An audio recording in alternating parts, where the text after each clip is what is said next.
नमस्कार। Welcome to our YouTube channel Disha agriculture academy. Manure fertiliser soil fertility and management यानी BSc Ag 6 semester की बेहतरीन class आपके बीच में लेके आ चुका हूँ। बहुत ज़्यादा इम्पोर्टेंट वीडियो है आपके लिए, इसलिए ये वीडियो आप पूरा बात करना। लगभग 40 क्वेश्चन पर चर्चा करेंगे इस वीडियो में, तो वीडियो बहुत ज़्यादा इम्पोर्टेंट है, पूरा आप देख के जाना, ठीक है। फर्स्ट क्वेश्चन, नाइट्राइट को नाइट्रेट में परिवर्तित करने वाला बैक्टीरिया है। नाइट्राइट को नाइट्रेट में परिवर्तित करने वाला बैक्टीरिया कौन सा है? नाइट्रोसोमोनास, नाइट्रोबैक्टर, दोनों कोई नहीं। ये काफ़ी अच्छा प्रश्न है। नाइट्राइट को नाइट्रेट में परिवर्तित करने वाला bacteria Nitrobacter. Nitrobacter correct answer हो जाएगा। जबकि अमोनिया से नाइट्राइट में परिवर्तन कौन करता है? अमोनिया से नाइट्राइट में परिवर्तन कौन करता है? तो करता है Nitrosomonas. Option number B correct है। नेक्स्ट, बेसिक बेसिक स्लैग में फास्फोरस कितने परसेंट होता है? जो बेसिक स्लैग है इसमें फास्फोरस का कंटेंट कितना होता है? तो 14 से 18%। नेक्स्ट क्वेश्चन, सबसे अधिक आर्द्रताग्राही उर्वरक कौन सा है? ये काफ़ी अच्छा प्रश्न है, ये प्रश्न आपके एग्जाम में आ सकता है। Ammonium nitrate, urea, ammonium sulphate, calcium ammonium nitrate. तो अमोनियम नाइट्रेट यहाँ पे राइट हो जाएगा। इसमें 33 से 34% क्या होती है? नाइट्रोजन। 33-34% में नाइट्रोजन पाई जाती है। यूरिया में 46% नाइट्रोजन होती है। अमोनियम सल्फेट में 20% नाइट्रोजन होती है। और जो हमारा कैन यानी जो किसान खाद है, कैल्शियम अमोनियम नाइट्रेट, इसमें भी 25% नाइट्रोजन होती है। ऑप्शन सही हो जाएगा ए, यानी अमोनियम नाइट्रेट। बढ़ते हैं प्रश्न नंबर नेक्स्ट की तरफ।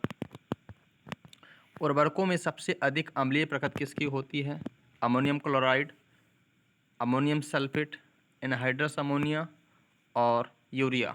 ये काफ़ी अच्छा प्रश्न है। तो अमोनियम क्लोराइड में 25% नाइट्रोजन होती है, अमोनियम सल्फेट में 20% नाइट्रोजन होती है, यूरिया में 46% नाइट्रोजन होती है और एनहाइड्रस अमोनिया में 81% नाइट्रोजन होती है। और इसकी प्रकृति ही सबसे ज़्यादा अम्लीय होती है। एनहाइड्रस अमोनिया, इसकी प्रकृति जो है, जो सबसे ज़्यादा अम्लीय एनहाइड्रस अमोनिया होता है, ठीक है। चलिए क्वेश्चन नंबर नेक्स्ट, फास्फोरस युक्त उर्वरकों में सबसे अधिक निर्मित एवं फसलों में दिए जाने वाला उर्वरक है। ये क्वेश्चन बहुत ज़्यादा इम्पोर्टेंट है कि फास्फोरस युक्त जितने भी उर्वरक हैं उसमें सबसे ज़्यादा फसलों को कौन सा दिया जाता है। देखो, चाहे यूरिया की बात करी जाए कि फसलों में सबसे ज़्यादा यूरिया कौन सी दी जाती है, नाइट्रोजन के रूप में किसे दिया जाता है, पोटास के रूप में किस उर्वरक का प्रयोग किया जाता है, और फास्फोरस के रूप में फसलों में सबसे ज़्यादा किस उर्वरक का प्रयोग किया जाता है। अगर नाइट्रोजन की केस की बात करें कि फसलों में नाइट्रोजन पूरा करने के लिए, नाइट्रोजन देने के लिए किस उर्वरक का सबसे ज़्यादा प्रयोग किया जाता है, तो यूरिया है। अगर आपसे बात करें फसलों में सबसे ज़्यादा दिए जाने वाले फास्फेटिक उर्वरक है तो कौन है? डीएपी है। फसलों में सबसे ज़्यादा दिए जाने वाले पोटासिक उर्वरक कौन है? तो पोटास यानी म्यूरेट ऑफ पोटास, एमओपी है। तो 3 पॉइंट आपको आने चाहिए। सबसे ज़्यादा नाइट्रोजन अगर किसी पौधे को देना है तो इसके लिए सबसे अच्छा उर्वरक कौन सा? यूरिया है। फास्फोरस देना है तो सबसे अच्छा उर्वरक कौन है? तो डीएपी है। पोटास देना है तो सबसे अच्छा उर्वरक कौन है? एमओपी। तो यहाँ पे डीएपी करेक्ट हो जाएगा। डीएपी में क्या है? 18% क्या होती है? नाइट्रोजन होती है। डीएपी में 18% नाइट्रोजन होती है। 46% में क्या होता है? फास्फोरस होता है, ठीक है। और ये डीएपी जो है ये कम्प्लेक्स फर्टिलाइज़र होता है। कम्प्लेक्स फर्टिलाइज़र होता है। क्या होता है? डीएपी जो है ये कम्प्लेक्स फर्टिलाइज़र है। कम्प्लेक्स फर्टिलाइज़र क्या होते हैं? जिसमें 2 या 2 से अधिक प्राथमिक पोषक तत्व पाए जाते हैं, उसको कम्प्लेक्स फर्टिलाइज़र बोलते हैं। तो डीएपी कैसा है? कम्प्लेक्स फर्टिलाइज़र है, ठीक है। ये काफ़ी अच्छा और इम्पॉर्टेंट है, इसे आप याद कर लीजिएगा। पोटास में अगर आपसे पूछा जाए कि म्यूरेट ऑफ पोटास में पोटास की मात्रा कितनी होती है, तो इसमें 60% पोटास पाया जाता है, ठीक है। यूरिया स्ट्रेट फर्टिलाइज़र है। कैसा? स्ट्रेट फर्टिलाइज़र है। अब स्ट्रेट फर्टिलाइज़र क्या होते हैं? ऐसा उर्वरक जिसमें केवल एक पोषक तत्व पाया जाता है, उसे क्या बोलते हैं? Straight fertiliser. अब इसका एग्जाम्पल हो जाता है यूरिया। यूरिया में केवल नाइट्रोजन ही पाई जाती है, 46% अदर दूसरा कोई तत्व नहीं पाया जाता, इसलिए ऐसे तत्वों को क्या बोलते हैं? Straight fertiliser. अब बढ़ेंगे प्रश्न नंबर नेक्स्ट की तरफ। खाद्यान्नों में एनपीके का डोज क्या है? तो 421 होता है खाद्यान्नों में, ठीक है। 4 नाइट्रोजन, 2 फास्फोरस और 1 पोटास, इस रेशियो में जो है खाद्यान्नों में एनपीके दिया जाता है। ये हमारा पल्सेज का है, दलहनी क्रॉप का है, 1:2:1 के अनुपात में, ठीक है। चलिए, निम्नलिखित में से उच्च विश्लेषक मीन्स हाई एनालिसिस फर्टिलाइजर उर्वरक नहीं है। ये काफ़ी अच्छा प्रश्न है। अब हाई एनालिसिस फर्टिलाइजर क्या होते हैं?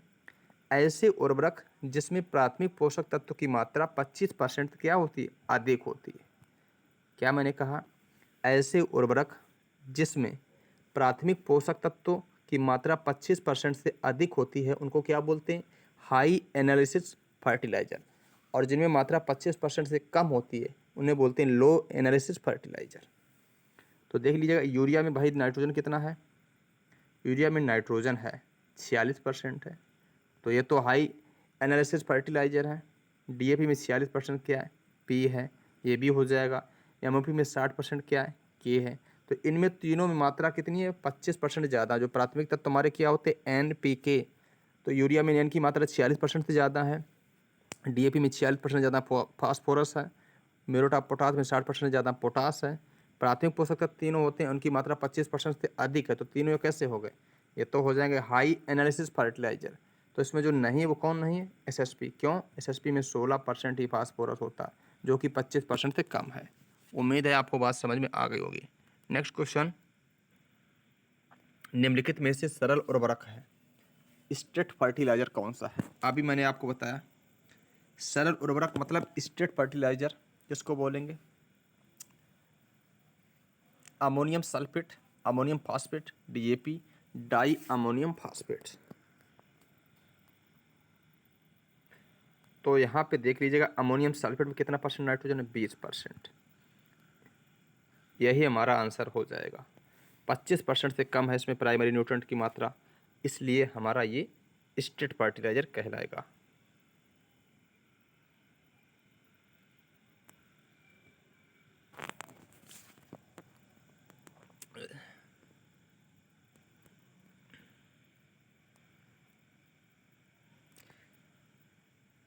अभी इसको देखना पड़ेगा बढ़िया से। अमोनियम सल्फेट क्या होता है? इसमें 2 तत्व होते हैं। इसमें क्या होते हैं? 2 तत्व, 20% नाइट्रोजन और 24% सल्फर होता है। हाँ, यही होगा आंसर, यही रहना चाहिए, ठीक है। Question number next.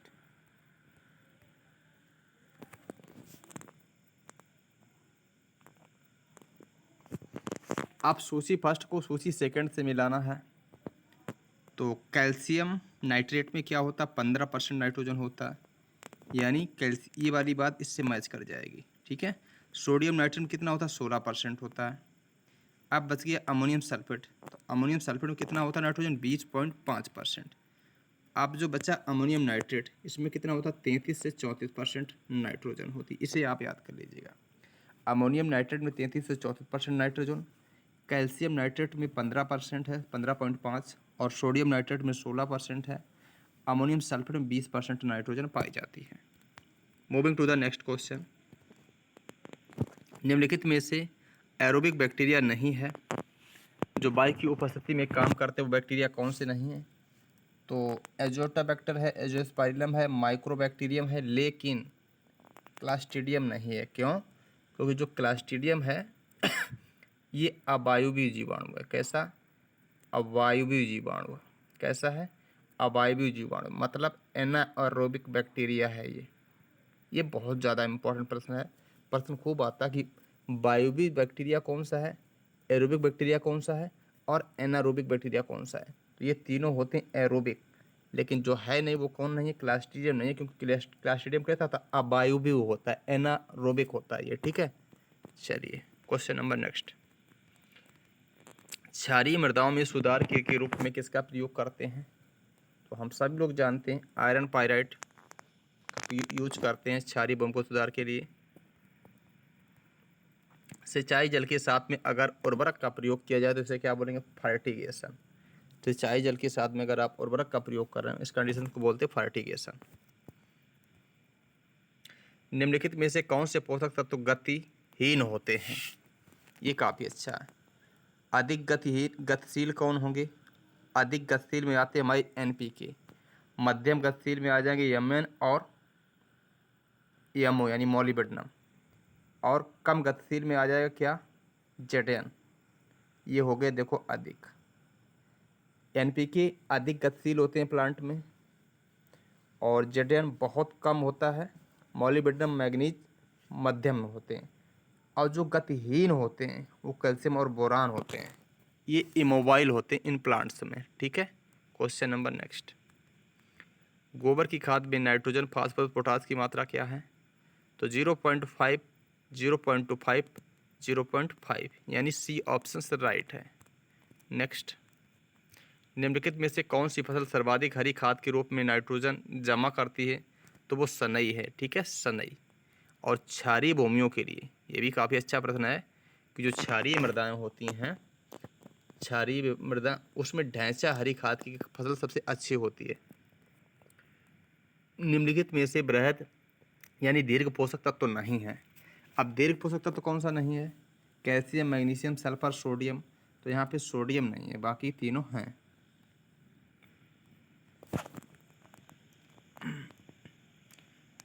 बहुत बेहतरीन क्लास आपके बीच में आ चुकी है। आगे के प्रश्न हम पढ़ेंगे, लगभग 25 क्वेश्चन हैं, तो वीडियो बहुत ज़्यादा इंपॉर्टेंट है आप सभी के लिए। Manure, fertilizer and soil fertility management.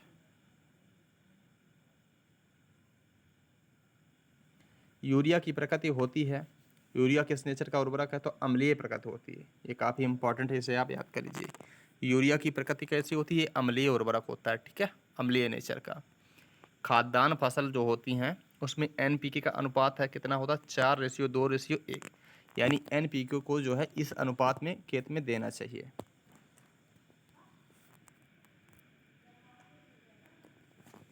सरसों की खली में एनपीके की मात्रा कितनी है? तो देखो 5.1% नाइट्रोजन होनी चाहिए, 1.5% होना चाहिए फास्फोरस, और 1.3% क्या होनी चाहिए? पोटास। यानी जो सरसों की खली है इसमें 5.1% नाइट्रोजन, 1.5% फास्फोरस और 1.3% पोटास होता है। क्वेश्चन नंबर 4, उच्च पौधों की जड़ों के साथ में सहजीवन स्थापित करने वाली फंजाई कौन सी है? तो वो फंजाई का नाम क्या? माइकोराइजा। ये काफ़ी अच्छा प्रश्न है। सबसे ज़्यादा नाइट्रोजन स्थिरीकरण करने वाली फसल कौन सी है? Alpha alpha month lucerne. सबसे ज़्यादा नाइट्रोजन स्थिरीकरण करने वाली जो फसल है वो कौन सी है? लूसर्न यानी अल्फा अल्फा होती है। ठीक है, इसके बाद बल्कि ऑर्गेनिक मैन्योर है। कौन से मैन्योर बल्कि ऑर्गेनिक मैन्योर की कैटेगरी में आते हैं? गोबर की खाद, कंपोस्ट, नाइट सॉइल, पोल्ट्री, हरी खाद। ये सारे के सारे बल्कि ऑर्गेनिक मैन्योर होते हैं।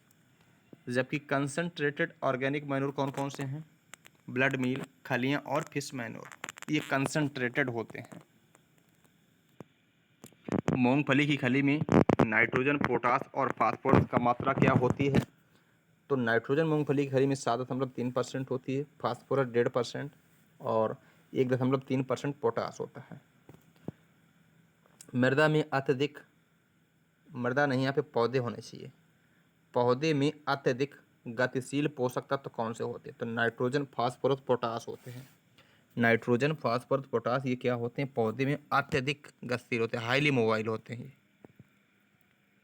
अब क्वेश्चन हमारा है कि प्रमुख जीवाणु हैं और कौन सा जीवाणु किस फसल में नाइट्रोजन स्थिरीकरण में महत्वपूर्ण भूमिका निभाता है? तो राइजोबियम का संबंध किससे? राइजोबियम मेलिलोटाई,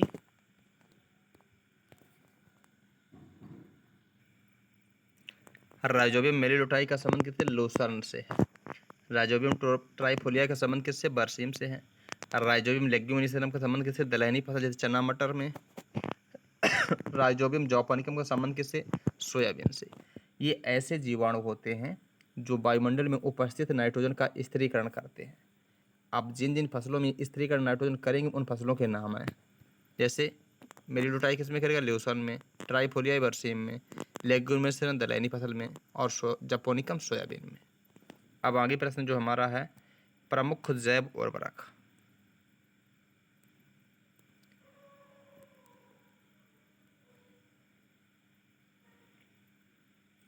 जैसे हमारा जो है एजोटाबैक्टर का काम किस में करेगा? नाइट्रोजन फिक्सिंग का काम गन्ना, गेहूँ, कपास, चावल में।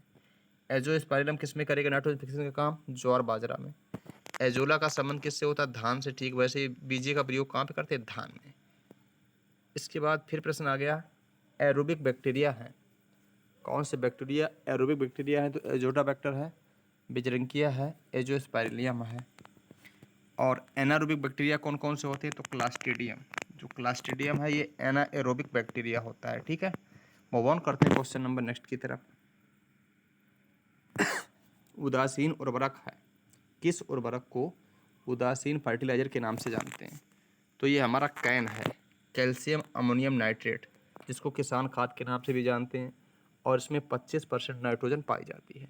दूसरा हमारा पोटेशियम सल्फेट में सल्फर की मात्रा कितनी है? तो 17.5% क्या पाया जाता है? सल्फर। पोटेशियम सल्फेट को सल्फेट ऑफ पोटास के नाम से भी जानते हैं, और इसमें 17.5% क्या पाया जाता है? सल्फर। और 48 से 50% इसमें क्या होता है? पोटेशियम के पाया जाता है। तो 48 से 50% पोटास पाया जाता है, और 17.5% सल्फर पाया जाता है किसमें? सल्फेट ऑफ पोटास या फिर पोटेशियम सल्फेट में। अल्ट्रा माइक्रो न्यूट्रिएंट्स यानी अति सूक्ष्म पोषक तत्वों की अवधारणा किसने दी थी? निकोलस ने। पौधों में एगेथिसील पोषक तत्व कौन कौन से होते हैं? कैल्शियम और बोरान। कैल्शियम और बोरान ऐसे तत्व होते हैं जो पौधों में क्या होते हैं? इमोबाइल होते हैं। पौधे के जीवन की कुंजी किसको बोलते हैं? फास्फोरस को। प्लांट्स की जीवन की ऑफ लाइफ किससे जानते हैं? फास्फोरस को। इसके बाद next question, sulphur containing amino acid हैं कौन से हैं? Methionine, cysteine, cystine. ये कैसे होते हैं? सल्फर धारित अमीनो एसिड होते हैं। कंपोस्ट बनाने की कुछ विधियां हैं, जैसे इंदौर विधि है, नाडेप कंपोस्ट है, बंगलोर विधि।